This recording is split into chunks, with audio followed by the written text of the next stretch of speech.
Nakon lunarne eklipse koja se dogodila 7.9.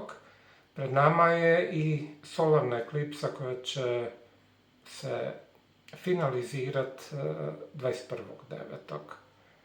Kažem finalizirati jer ovo razdoblje između dvije eklipse je vrlo intenzivno i ta eklipsa koja nam tek slijedi se već itekako počela izražavati. Kad pogledamo situaciju oko nas, kad pogledamo ubojstva, atentate, sravnjivanje čitavog 1 milijunskog grada, kad gledamo dronove koji lete svuda naokolo i kad gledamo ponašanje ljudi koji vode države, a koje nije nimalo uravnoteženo, vidimo da eklipsa koja se tek treba dogoditi itekako djeluje.